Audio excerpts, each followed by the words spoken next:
Nej, hvor fint. Jamen, det er jo det. Vi er jo turned up lige nu. Jamen, det er jo det. Man skal jo fandme være godt forberedt her omkring. Og så laver vi en, der hedder emote only. Hvordan gør man det her? Emote. Sådan så, at de ikke kan leake.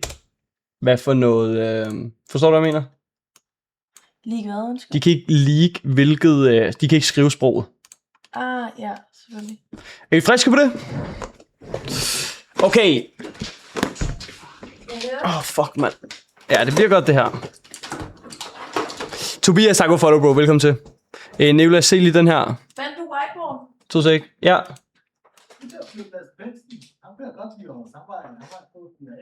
Appreciate you. Miklo, han er seriøst. Hvad sagde han? Miklo, prøv at høre, chat. Der er bare nogen, du ved, hvor man ved, at man er locked in, fordi du ved, man er på samme wavelength. Og det er sådan, jeg har det med Miklo, bror. Han er sgu ham, mand. Legenden, tak for follow. Tobias, tak for follow. Appreciate you. Follow. Lad mig sige det sådan her. Chat, vi hopper på gæste language lige nu. Det er ikke en... du ved, der er ikke... Vi prøver det igen. Undskyld. Vi prøver selvfølgelig lige igen. Og nej, det er ikke undskyld, fordi du ikke kigger på mig og sådan noget. Det er simpelthen undskyld, fordi at your boy ikke kan snakke. Men sidste gang jeg havde den her hat på, der sad vi i Oversize Lifting Club og lavede det her Gæt Sproget, og der var det mig mod verden. I dag vil jeg tage testen op mod min kæreste Sofia. Vi har hver vores whiteboard her, så du må godt lige holde den, hvis du har lyst til det, med en af dine 2 hænder. Ja tak, og en whiteboard-tus her. Det der så kommer til at ske, det er, at vi spiller den her video en efter en. Og så kommer der et lille lydstykke af, et lille lydstykke af, af sproget, og derefter skal vi så skrive ned på vores sprog, hvad vi tror det er, og efter det, så får vi så svaret at vide. Alright? Er vi friske på det? Er du klar? Ja. Skal vi sætte noget på højkant? Ja. Hvad skal vi spille om? En iskaffe til mig. Og hvad så, hvis jeg vinder? Hvad vil du gerne have? Hvad vil du gerne have? Jamen, jeg vil gerne have... Ved du, hvad jeg gerne vil have? Jeg vil sgu gerne have... Okay, at du finansierer min næste 24 timer stream. Finansierer det? Okay, alt andet end penge. Kan vi ikke aftale det? Okay, jamen så spurgte du mig, hvad jeg vil have. Så vil jeg virkelig gerne have massage, inden vi går i seng. Hvis jeg vinder. Og jeg kommer i seng 3 efter watch along. Altså, nu taler vi om massage, ikke? Jo, nej, selvfølgelig. Jeg sagde jeg gider ikke være en del af det. Nej, jeg sagde massage. Ægte, jeg mener okay, massage. Okay, så ja. Så nej, så vil jeg også have det som gave. Okay, så vinderen får massage. Ja. Skal vi logge den? Ja. Fedt. Og hvis du vinder, får du også en iskaffe, fordi jeg er fucking the favorite lige nu. Okay, jeg skal vinde det her. Nej, stop nu, din ged. You can guess the language by listening to a short audio track. There will be 25 questions in total. Before we start, don't forget to leave a like and subscribe. Du er så skarp, Loki. Det er en fucking kniv her. Ja. Let's go. Og klar? Gør ligesom her. Det er den, vi allerede har lavet. Jeg bliver nødt til at finde en ny. Fordi det er den, vi lavede i... Žinau, kad nemažas tavo gerbėjų būrys net ir čia televizijoje jau susirinkę prie televizoriaus ekranų ir laukia tavo muzikos, bet dar prieš tai noriu tave šiek tiek pakamantinėti. Ir beje, vakar mūsų studijoje viešėję meno žmonės, šokio žmonės, kurie bus naujo Lietuvos televizijos projekto Wunderkidai komisijos nariai, sakė, kad kai mes jį paklausėm, kada tėvai turėtų atkreipti dėmesį, kad na, jų vaikas gabus, kad turi gal kažkokį talentą, jie sakė, tuomet... Okay. Hvor lang tid får vi? Altså, jeg tror ikke, det er det her, men jeg tror, det er tæt på. Ja. Jeg ved ikke, hvad det er, men jeg tror, det her det er tæt på det. Jeg skal ikke se det jo. Det kunne også godt... David, Kongen og Seven og Miki, tak for follow.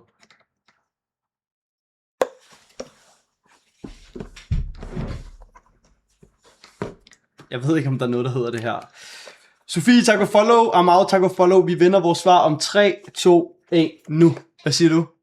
Polsk. Okay, ja. Men din er faktisk bedst. Jeg tror faktisk, Sofie har ret her. Jeg tror, det er et eller andet sådan lidt weird, men noget, der er tæt på polsk. Hvad mener du med weird? Nej, men sådan, du ved, det lyder lidt sjovt. Men det lyder ikke helt polsk. Man må godt sige, det lyder sjovt. Det ved jeg godt, det er der pisse med dig. Okay, er vi klar? Ja.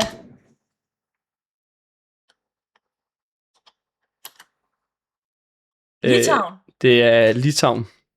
Hvorfor siger den det ikke? Det er Litauen. Ingen af os fik rigtigt. Kan vi har vi en klud eller et eller andet, vi kan tørre af med? Hvad er dine fingre? Nå. Vi, Sagopop, tak og follow, velkommen til.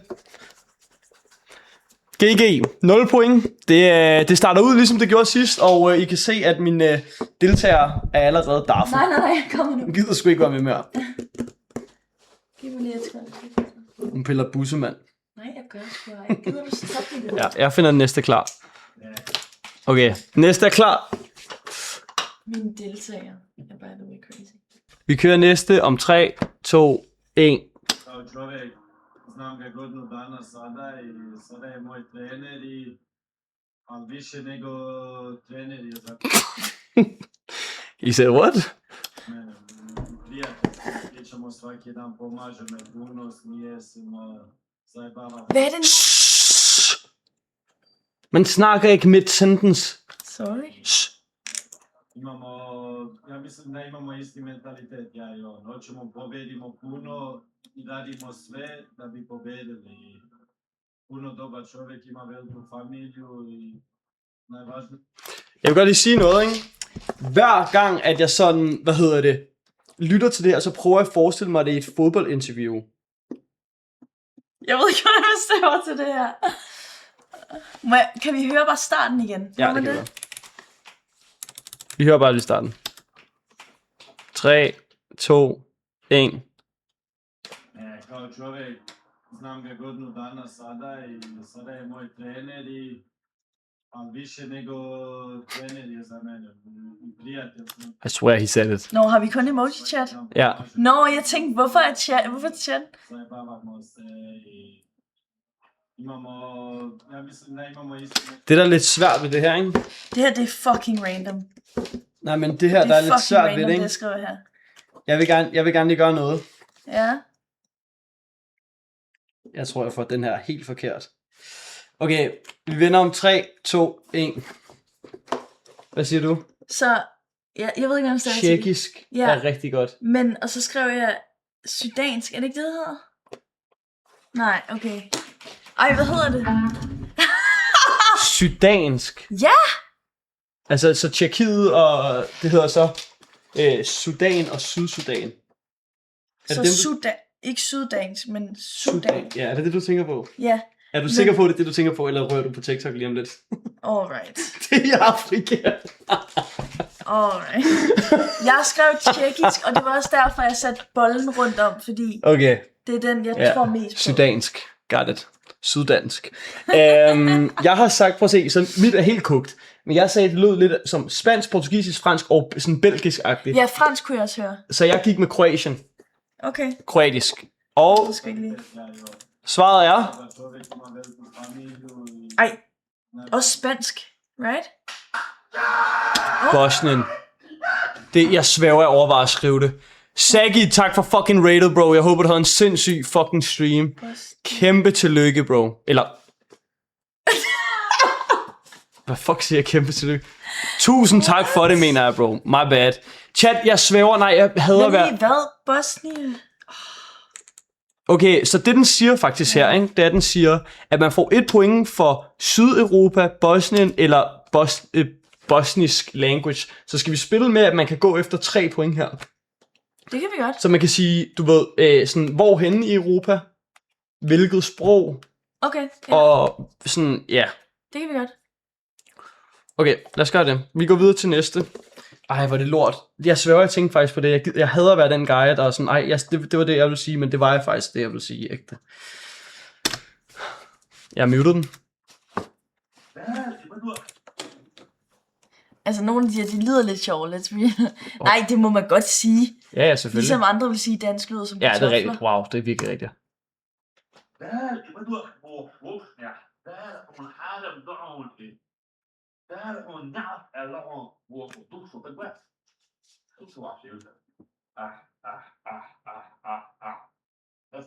Fedt, at vi hører folk ligge og knalde Hvad er lige det, nu. der foregår? Okay, så først tænkte jeg...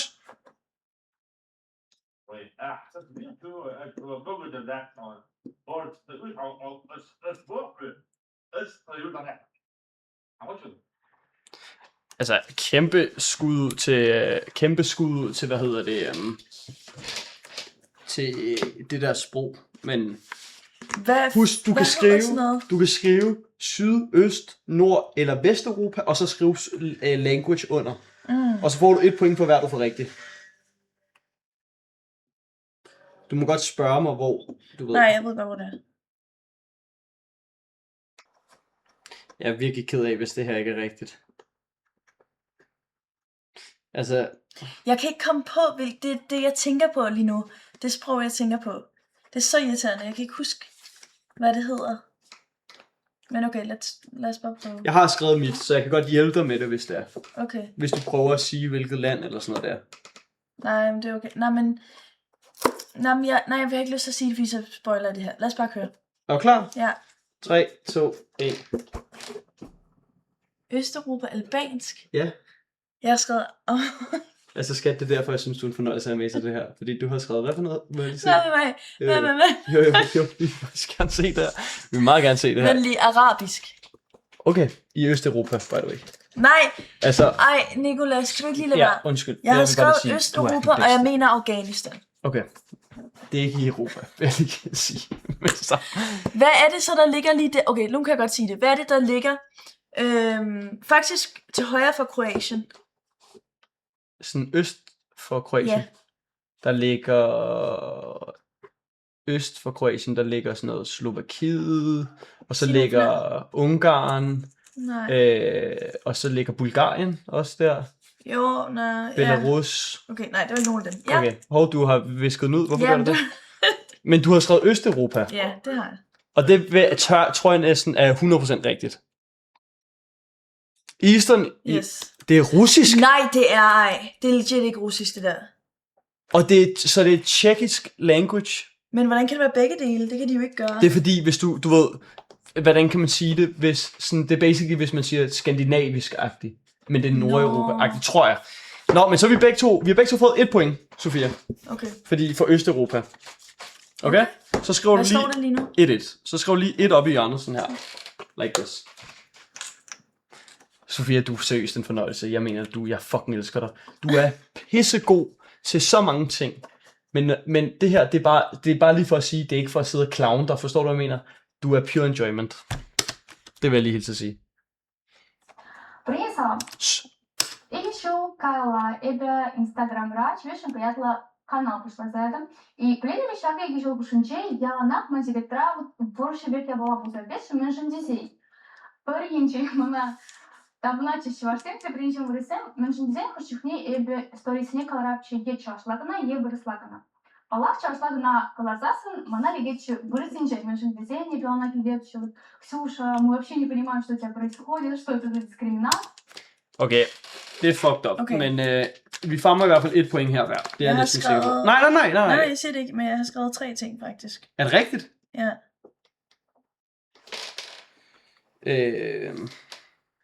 Ikke nej. Altså, skal chatten ikke få frihed til at tale? Nej, så spoiler de det. Nå. Hvad fanden er det nu, det hedder?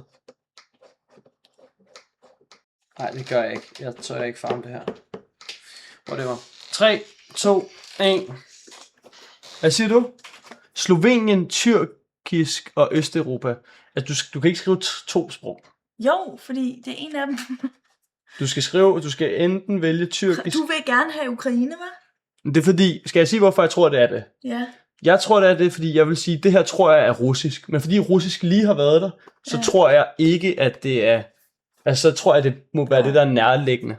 Jeg vælger altså begge, det må jeg gerne. Okay, du må gerne vælge begge. Vil du holde dem op? Du har valgt Slovenien og Tyrkiet og Østeuropa. Ja. Eastern Europe. Okay. Russia Nej. igen?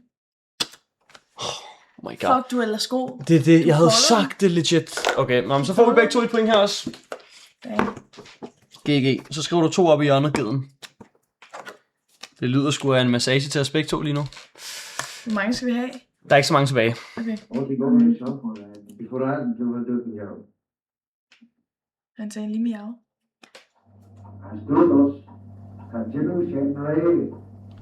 Virkelig fedt, at det er optaget med en majsdåse, det her. Hold kæft, hvor er det nice.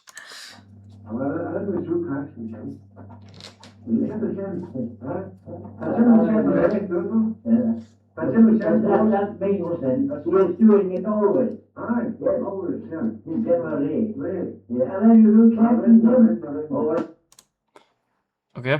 Altså, no idea. Hvad fuck var det der? Jeg har lidt et bud. Jeg er nødt til lige at spole 2 tilbage. Nej, pas nu på. Hjælp mig. Bro, hvor ved at stoppe streamen, mand. Nå, ej.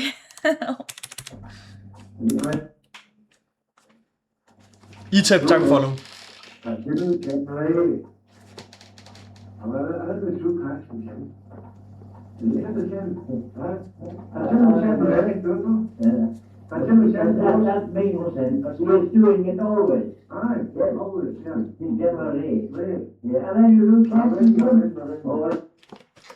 Hvad fuck skal jeg skrive, chat? Nu gør jeg bare sådan her. Er den grim, eller hvad? Den viser ikke svaret What the på fuck? det sidste. Okay, men hvad har du skrevet? Græsk. Jeg skrev Kroatien Øst. Ja, vi bliver nødt til lige at tage... Vi kan ikke færdiggøre den Nej, her. nødt til at færdiggøre den, der får den har vundet jo. Ja, præcis. Det står jo 1-1. Asia Edition, okay? Ja. Vi kører lige videre med den næste her. Med Asien, okay? Fordi der var ikke nok på Europa. 2 point hver. Bedst ud af 3 på den her. Okay? Part of Asia, country og language name. Okay. Работа терапевта, работа, скажем так, педиатра, работа на сегодняшний день органов и расследования в Опекунском совете. Было проведено, обращались ли эти люди, довели своего ребенка до, скажем так, ну, я даже не знаю, как назвать это состояние. Ребенка раздевал взрослый дядя, это со слов ребенка, и это они подтверждают. Дядя не сидит, это невозможно, вы понимаете, на сегодняшний день. Значит, Kan du lige nævne alle asiatiske lande? Nej. Nej, jeg kan ikke. Okay, så nogle af dem. Kom nu. Når bare så er du sikker på, hvilket sted det er. Ja, præcis. Kina, Ja, Japan, okay. Abi. Kina, Japan, Taiwan, Sydkorea, Nordkorea, Mongoliet, Kazakhstan, Rusland, Indien, alt muligt. Okay. Hvorfor var Rusland så med i Europa Edition? Det er fordi, det er verdens største land, så det indgår over 2 kontinenter. What? Hvor sejt. I did not know that. Okay, hvorfor spørger du om Rusland? Er det fordi, du har skrevet 3, 2, 1 Rusland på? Jeg siger Nordasien, Rusland og russisk.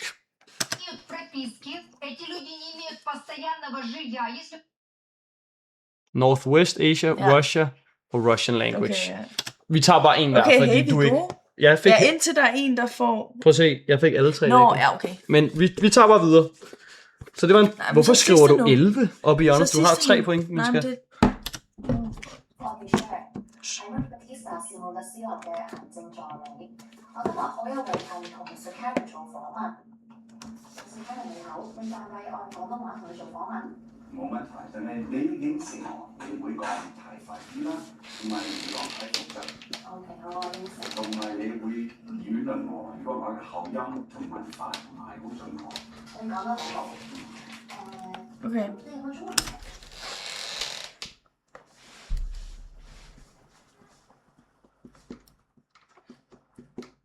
Det er mellem 2, det ved du godt, ikke? Okay.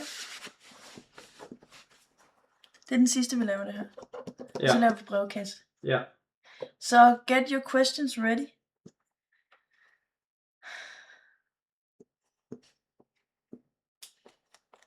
Tre, 2, 1. Fuck. Jeg har sagt japansk. Jeg troede, det var... Jeg tænkte, er det koreansk eller japansk? Jeg tror, det her det er japansk. Jeg har sagt Sydøstasien, japansk og Japan. Hvad har du sagt? Jeg har sagt koreansk syd. Sydasien. Hvem tager sejren? East Asia. China. Det er kinesisk. Vi bliver nødt til at tage den aller sidste. Nej, Nå. Vi skal jo afgøre det for Ja, helvede. det er selvfølgelig rigtigt. Nilphamari সদর তথা কিশোরগঞ্জ উপজেলার একটা স্বনামধন্য বর্ডার এলাকায় যেখানকার মানুষ আলু চাষের উপরে আগ্রহী প্রতিবারের ন্যায় তারা এবারও আলু চাষ করেছে। তবে এবারে আলু চাষে তারা অনেকটা স্বতঃস্ফূর্ত ভাব প্রকাশ করেছে এবং আশাবাদী যে এবং পূর্বের ন্যায় পূর্বের থেকেও এবার তারা আলুতে অনেক বেশি টাকা পাবে। এই কারণে যে এবার আলু চাষে Okay. Nå, Hvad skrev du? jeg har skrevet indisk. Du har skrevet Indonesien. Men jeg skrev tæt på Indonesien. Ja, vi er fucking lort. Vi kalder den bare her. Vi får begge to massage. Ved du hvad? Jeg tror, at vi kalder en uafgjort på den her. Og hvis vi skal tage den op i en anden kamp, så må vi gøre det i en part 2. Men 2-2. Horribelt. Altså klaret af os begge to. Men hey, kæmpe skud. Tak fordi du var med, Sofia. Appreciate you.